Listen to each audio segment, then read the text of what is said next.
Assalamualaikum warahmatullahi wabarakatuh. Perkenalkan, saya Ubed Hairul Cahya, NPM 2017-4350-2371. Di sini saya akan mendemonstrasikan program aplikasi yang sudah saya buat untuk skripsi saya yang berjudul Sistem Informasi Gudang Berbasis Java dengan metode Warehouse Management System di PT Hiji Lintang Purnama. Di sini saya menggunakan aplikasi NetBeans dan juga untuk database-nya saya menggunakan MySQL. Oke, langsung saja masuk ke aplikasinya. Dan ini adalah tampilan awal aplikasi ketika mengklik pertama kali adalah tampilan login. Nah, sebelumnya saya menginformasikan bahwa metode Warehouse Management System itu ya metode secara keseluruhan dalam mengaplikasikan atau dalam mengelola gudang ya. Dan untuk aplikasinya ini dan termasuk di dalam metode Warehouse Management System pun itu ada metode FIFO, first in first out, dalam mengelola barangnya.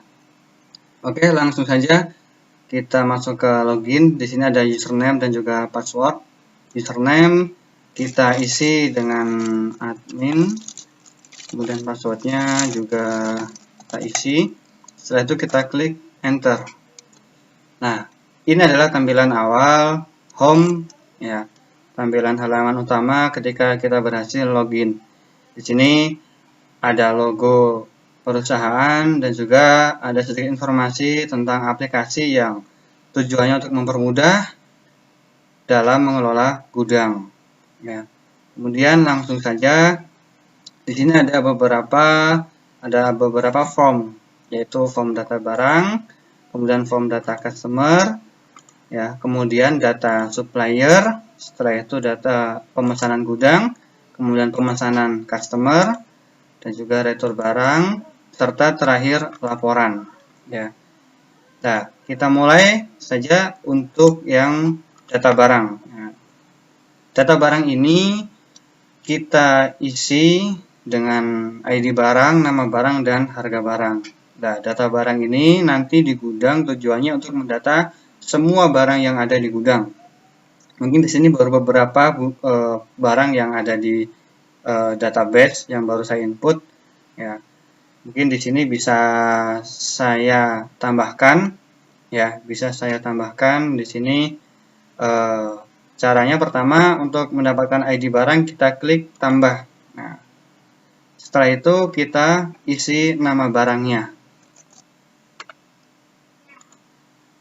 Nah, di sini kita isi pin kamar tidur, ya, kamar tidur atau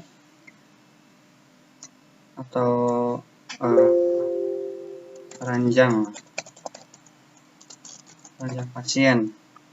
Mungkin di sini harganya sekitar 6.500.000. Kemudian setelah itu kita bisa klik simpan. Nah, setelah klik simpan, data berhasil disimpan. Berarti data ranjang pasien, nama barang ranjang pasien masuk ke database. Nah, oke. Nah, kemudian di sini ada daftarnya, yaitu ranjang pasien. Nah, jumlahnya kok 0? Nah, karena kita belum melakukan transaksi pemesanan gudang untuk barang ranjang pasien. Nanti akan kita lakukan pemesanan gudang. Kemudian selanjutnya kita langsung ke data customer. Data customer di sini ada beberapa inputan, yaitu kode customer, nama, nomor HP, dan alamat.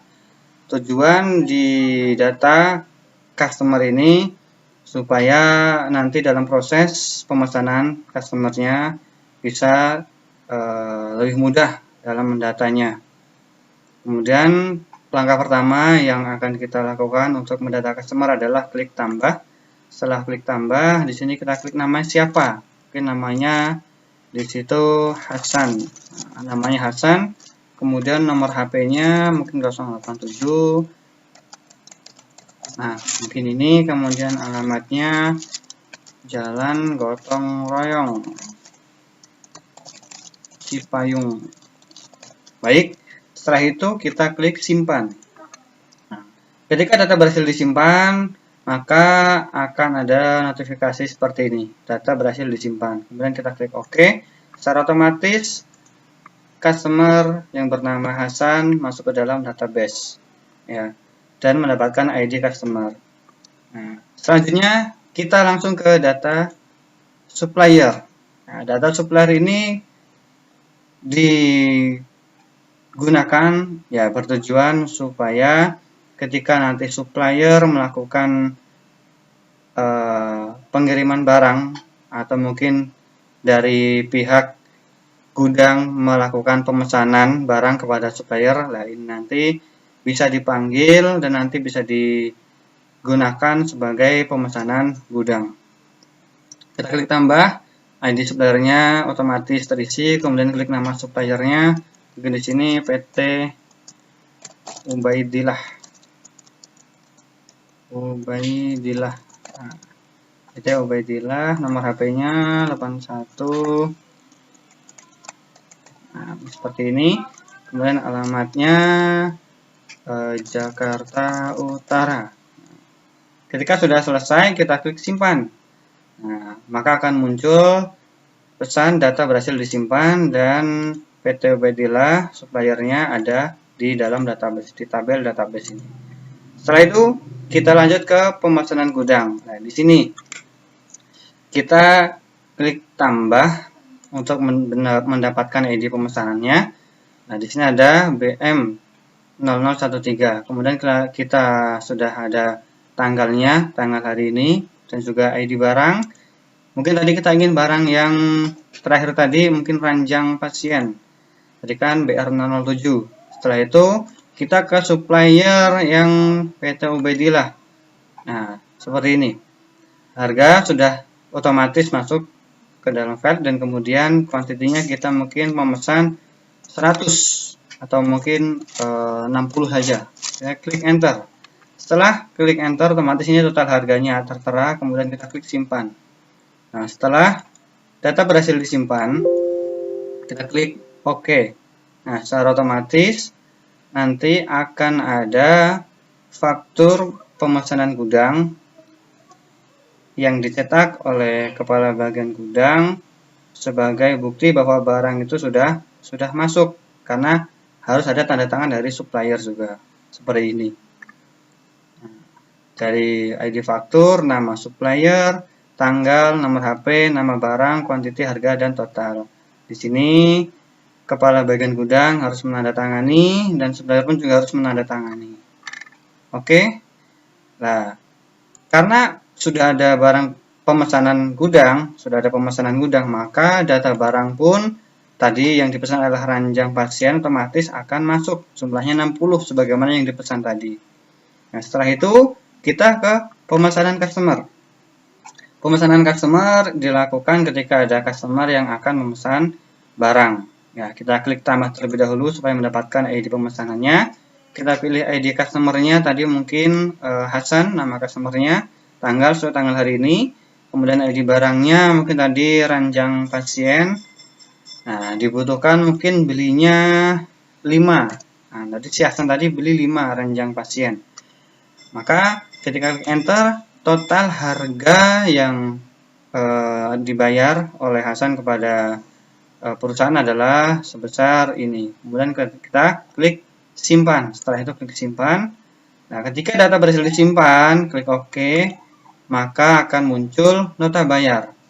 Nota bayar ini yang nanti akan diberikan kepada customer yang bernama Hasan di sini, ya. Yang mana ada ID nota, tanggal, nama customer, nomor HP, kemudian nama barang, kuantiti, harga, dan total di situ.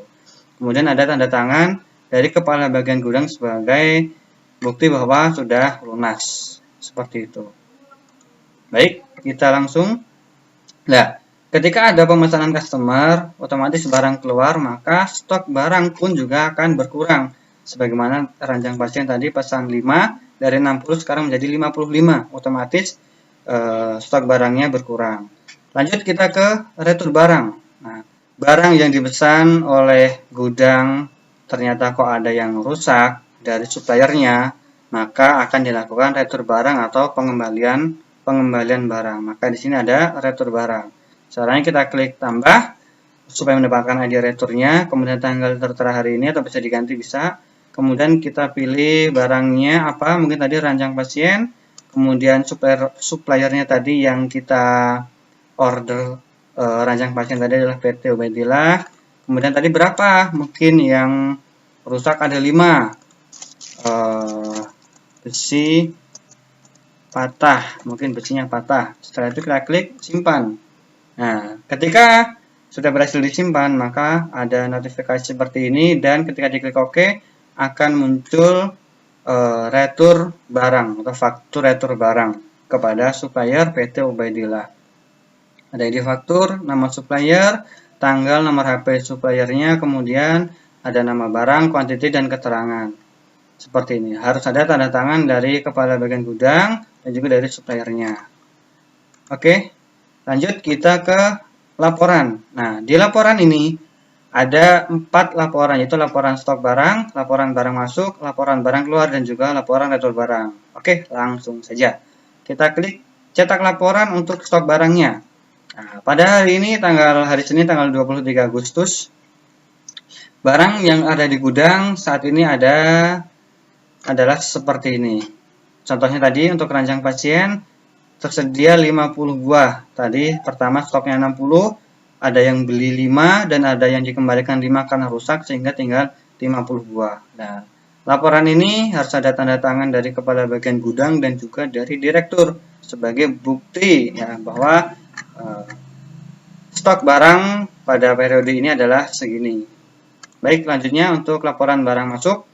Di sini barang masuk di sini ada tanggalnya, nama barang, supplier, kuantiti, harga, dan total harga di sini. Nah, di sini pun juga harus ada tanda tangan dari kepala bagian gudang dan juga direktur. Karena laporan ini nantinya akan diserahkan kepada direktur. Sama halnya dengan laporan barang keluar, sama ya. Contohnya tadi, Hasan baru saja membeli ranjang pasien sebanyak 5 buah. Harga per piece-nya 6.500.000, per buah 6.500.000, totalnya 32.500.000, ya masuk ke sini. Seperti itu. Nah, kemudian untuk retur barang pun juga. Tadi kepala bagian gudang melakukan retur barang ranjang pasien kepada PT Ubaidillah sebanyak 5 buah. Karena kan besinya patah. Seperti itu. Nah, ini nanti juga untuk laporan kepada Direktur PT Hiji Lintang Purnama. Baik. Kemudian ketika sudah selesai, ketika akan keluar dari program, kita klik logout, kemudian klik yes, yakin mau keluar, yes. Nah, setelah itu masuk ke tampilan login seperti ini. Nah, ketika aku mau masuk, tinggal seperti tadi. Baik, insya Allah cukup sekian demonstrasi program aplikasi yang saya buat. Semoga bermanfaat, dan apabila banyak kekurangannya, saya mohon maaf yang sebesar-besarnya. Demikian, wassalamualaikum warahmatullahi wabarakatuh.